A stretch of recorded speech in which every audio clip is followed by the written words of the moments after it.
Family. It's a bond of love that ties us together, a state of mind that strengthens our resolve.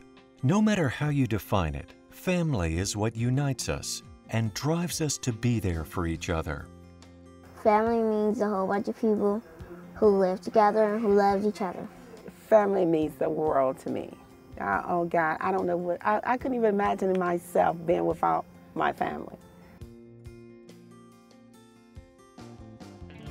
Today, close to 36 million U.S. households are providing family caregiving services that significantly reduce costs to Medicare, Medicaid, and other health coverage programs for those in need.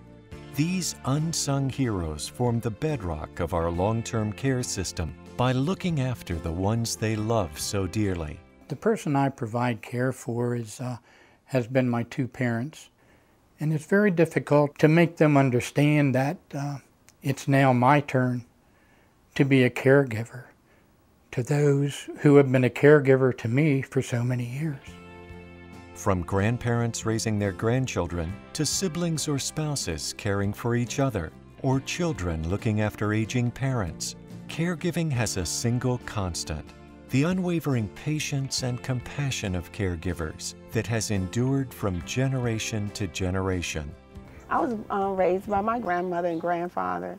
When I see the kids looking after each other, you know, the cousins and everybody, it just like deja vu all over again, because it reminds me of when I was young. My mom, for a number of years, took care of my dad's mom and his grandmother. And this was back in the 50s, and during that time, there weren't any support programs that were available for them. With the caregiving that my wife and I are providing and have provided to my folks, it was very hard for them to understand the changes that have taken over from one generation to the other. The resources that are now available, which make our task quite a bit less strenuous than the process they had to go through.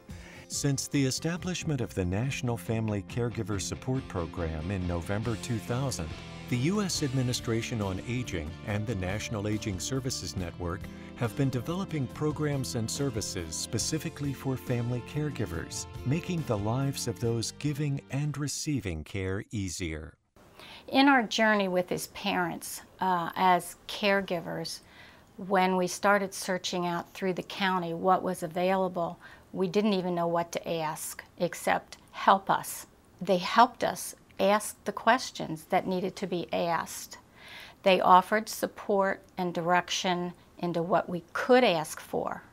Community-based programs funded by the NFCSP have helped nearly 7 million family caregivers by providing vital resources such as referring caregivers to available support services, helping caregivers access services and resources, providing respite care, including adult daycare and in-home respite services, and offering training and support for caregivers. Programs like the NFCSP have increased the options for long-term and end-of-life care by supporting family caregivers and making it possible for people to remain in their homes and in their communities longer. 80% of long-term care in this country is provided by family caregivers. That fact is not likely to change. As a society, we are living longer. With increased longevity come many blessings. But the frailty that often accompanies aging, along with a proportional increase in the number of people requiring care, means our nation will soon face new challenges in caregiving. We must meet those challenges with innovation, research, and creativity. Everywhere I go, seniors tell me they want to age in place and be active members of their community for as long as possible. And caregivers tell me they want to keep their loved ones at home. What caregivers do to make that happen is often heroic and always inspirational. We owe them so much. As we embark on the next 10 years of success in supporting our family caregivers, the Administration on Aging and our entire aging network continue to be inspired by their tireless devotion and personal sacrifice. On behalf of the Obama administration, which has made supporting family caregivers a priority. Thank you for joining us to celebrate the 10th anniversary of the National Family Caregiver Support Program.